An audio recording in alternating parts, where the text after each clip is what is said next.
नमस्कार दोस्तों, welcome to career support JEE.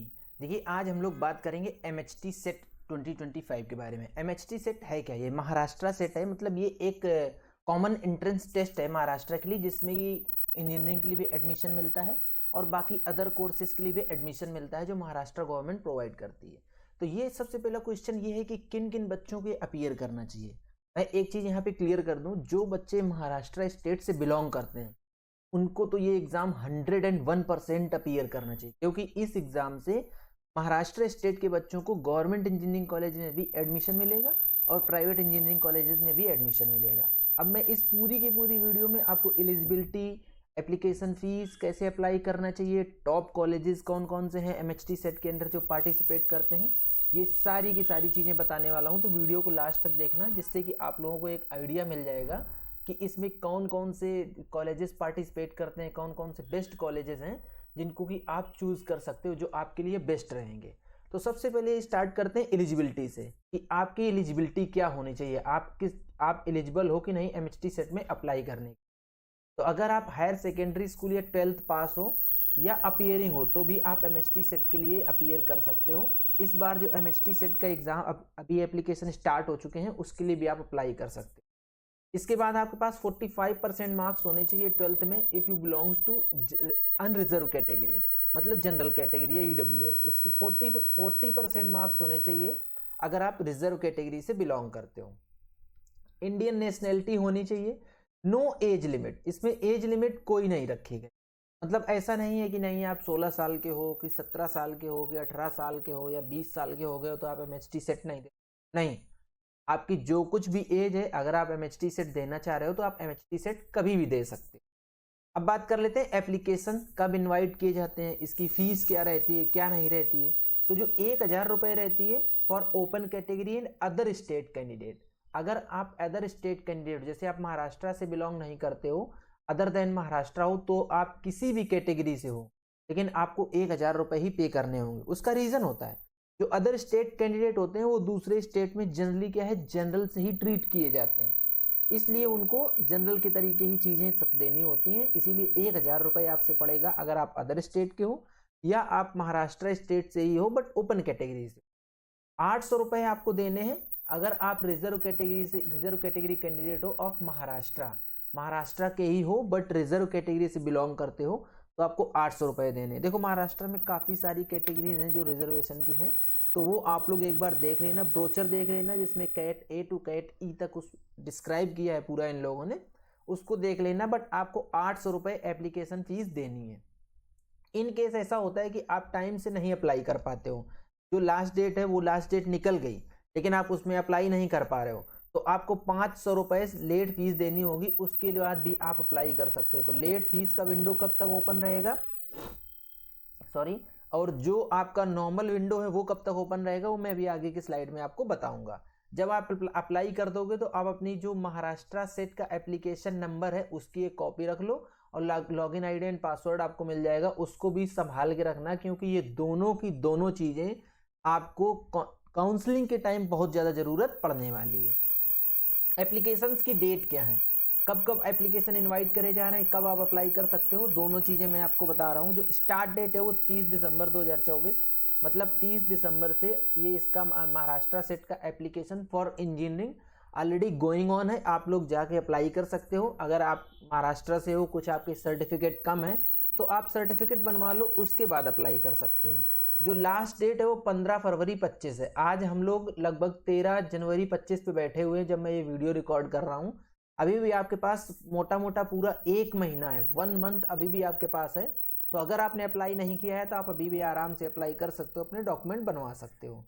अब बात आती है last date with late fees, जो मैंने आपको बताया था ना कि 500 रुपये आप एक्स्ट्रा पे करके लेट फीस के साथ भी अप्लाई कर सकते हो। तो अगर आप ये वीडियो 15 फरवरी के बाद देख रहे हो तो भी इसमें परेशान होने की ज़रूरत नहीं है। 16 फरवरी से 22 फरवरी तक आप लेट फीस दे के भी अप्लाई कर सकते हो। लेट फीस मतलब जो 1000 रुपये पे कर रहे थे उनको 1500 पे करने हैं, और जो 800 रुपये पे कर रहे थे उनको 1300 रुपये पे करने हैं, मतलब 500 रुपीज़ इन एडिशन हो जाएगा। जो एग्ज़ाम डेट है वो 19 से 27 अप्रैल 2025 के बीच में इसका एग्ज़ाम कंडक्ट करवाया जाएगा। तो एग्ज़ाम के लिए बहुत ज़्यादा समय बचा नहीं है। फरवरी मार्च अप्रैल, मतलब लगभग आप ये मान लीजिए कि 70 दिन के आसपास हैं, 70 से 80 दिन।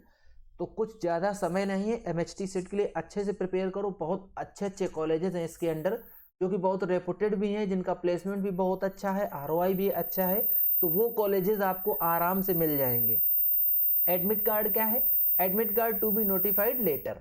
अभी इसका डेट नहीं अनाउंस हुआ है, क्योंकि एडमिट कार्ड का डेट मोस्टली क्या होता है कि 15 दिन 20 दिन पहले ही अनाउंस होता है। तो आप एग्जाम डेट आपको बता दी कि 19 से 27 अप्रैल के बीच में है। तो आप लगभग ये मान लीजिए कि 10 तारीख के आसपास, 10 अप्रैल के आसपास एडमिट कार्ड आने लगेंगे। मोड ऑफ एग्जाम, मतलब किस मोड में होगा, ऑनलाइन होगा कि ऑफलाइन होगा, ये भी एक बहुत ज़्यादा जरूरी चीज़ हो जाती है। जिन बच्चों ने अभी तक ऑफलाइन एग्जाम दिया है और उनके ऑनलाइन एग्जाम देने का एक्सपीरियंस नहीं है, तो उनके लिए ये चीज़ें थोड़ा सा मैटर करती हैं। तो आप लोग क्या करना, एग्जाम अटेंड करने से पहले 1-2 मॉक टेस्ट अटेंड कर लेना ऑनलाइन।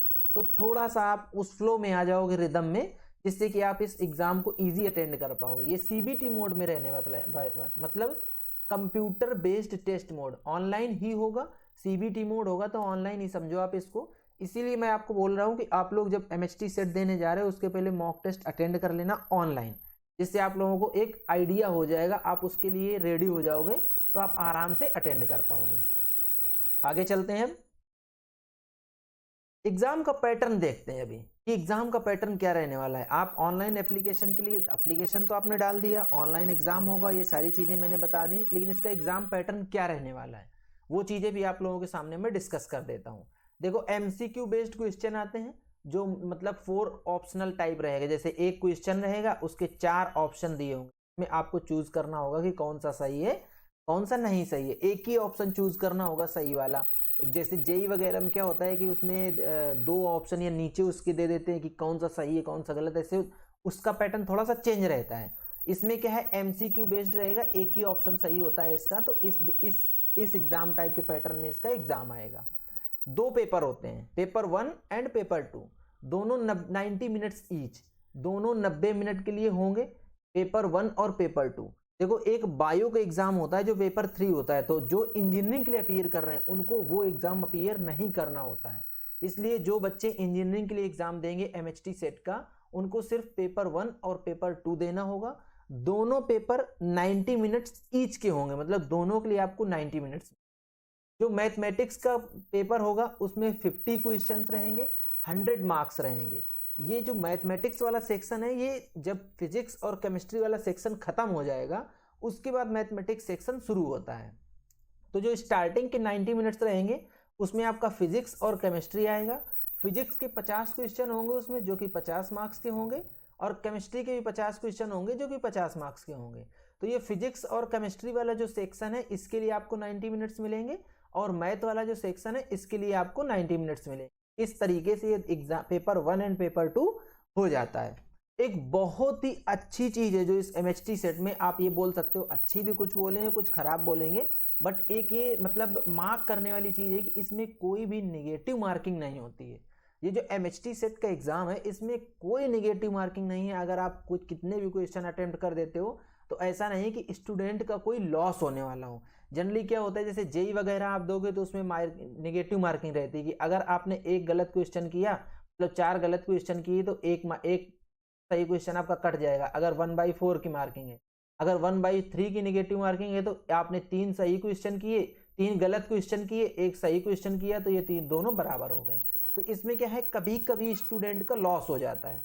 लेकिन एमएचटी सेट में निगेटिव मार्किंग नहीं है, तो आपको कोई लॉस नहीं होने वाला है। आप लोग सारे के सारे क्वेश्चन अटेम्प्ट कीजिएगा। अभी जब आप क्वेश्चन सारे अटेम्प्ट कर लोगे, एग्जाम पैटर्न दे दिया, आपका रिजल्ट आ जाएगा, उसके बाद आता है कि अब आपको एडमिशन कैसे मिले, किन कॉलेजेस में एडमिशन मिले। तो अभी मैं आपको टॉप कॉलेजेस बताऊंगा कि एमएचटी सेट के टॉप कॉलेजेस कौन कौन से हैं।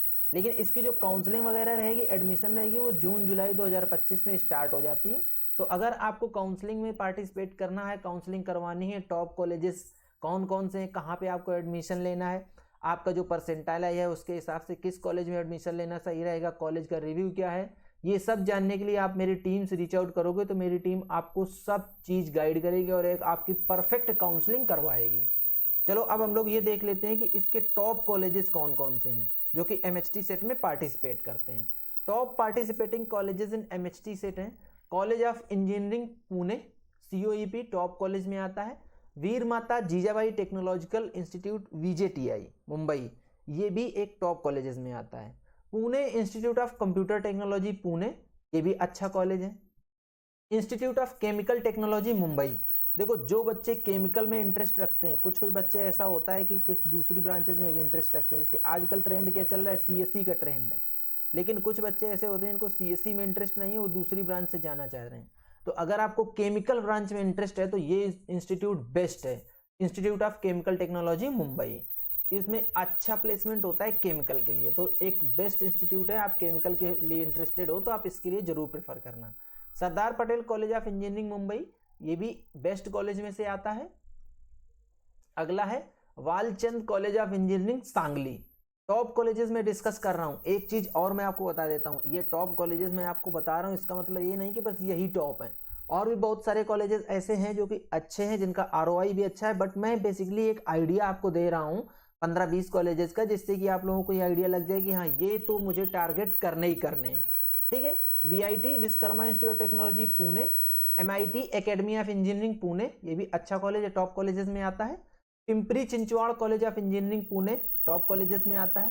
KJ Somaiya college of engineering, ये मुंबई में है, लोकेशन वाइज बहुत अच्छी जगह लोकेशन पे है, बिल्कुल स्टेशन के पास में है, तो इसीलिए, और इसमें प्लेसमेंट वगैरह भी है, तो इसलिए इनको टॉप कॉलेजेस में रखा हुआ है।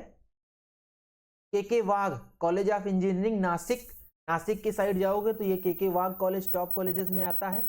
Shri Guru Gobind Singh ji college of engineering Nanded, Nanded वाले एरिया में देखोगे तो ये गुरु गोविंद सिंह टॉप कॉलेजेस में आता है। Shri Ramdev Baba college of engineering Nagpur, Nagpur का कॉलेज है, ये टॉप कॉलेज में आता है। Hadomal Sahani college of engineering Mumbai, Mumbai में एरिया में अगर आप चाह रहे हो तो ये भी एक टॉप कॉलेज में आता है।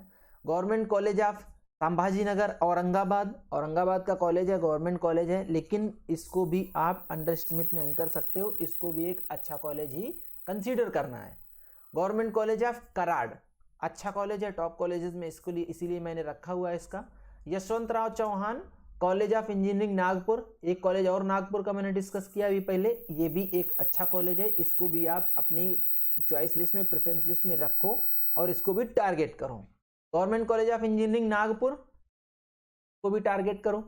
DY Patil college of engineering Akurdi Pune, देखो पुणे के कॉलेजेस मैंने काफी सारे आपको बताए और पुणे में कॉलेजेस हैं भी टॉप टॉप के, तो आप ये मत समझना कि मोस्टली पुणे के ही कॉलेज में डिस्कस कर रहा हूँ, नहीं, जो कॉलेज अच्छे हैं मैं वही डिस्कस कर रहा हूँ।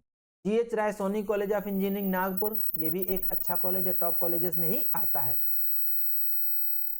ये ICT में ऑलरेडी डिस्कस कर चुका। सरदार पटेल कॉलेज ऑफ इंजीनियरिंग, इसको भी डिस्कस कर चुका। द्वारकादास जी संघवी कॉलेज ऑफ इंजीनियरिंग, अच्छा कॉलेज है, टॉप कॉलेजेस में, इसको भी इसीलिए डाला हुआ है। भारतीय विद्यापीठ कॉलेज ऑफ इंजीनियरिंग, ये भी अच्छा कॉलेज है, इसको भी इसीलिए ऐड किया हुआ है। Government college of engineering Aurangabad, तो ये मोटा मोटा आप इनको सारे को देखोगे तो लगभग मैंने 20 टॉप के कॉलेजेस आप लोगों के लिए डिस्कस कर दिए हैं, इनको कि आप लोग टारगेट कर सकते हो MHT सेट के अंडर। ये सारे के सारे कॉलेज MHT सेट से पार्टिसिपेट करते हैं और ये इनमें JEE भी पार्टिसिपेट करते हैं। MHT सेट में क्या है, जो गवर्नमेंट कॉलेज है महाराष्ट्र के वो MHT सेट से ही पार्टिसिपेट करते हैं, इसलिए महाराष्ट्र स्टेट के बच्चे जो हैं उनको MHT सेट जरूर देना चाहिए। तो ये था पूरा कंप्लीट वीडियो। अगर आपको वीडियो पसंद आता है तो वीडियो को लाइक करो, चैनल को सब्सक्राइब करो, बेल आइकन दबा के रख लो, जिसके लिए आप लोगों को इस तरीके का अपडेट मिलता रहे। आज का वीडियो यहीं तक, मिलेंगे नेक्स्ट वीडियो में नए डेटा के साथ, तब तक के लिए बाय बाय।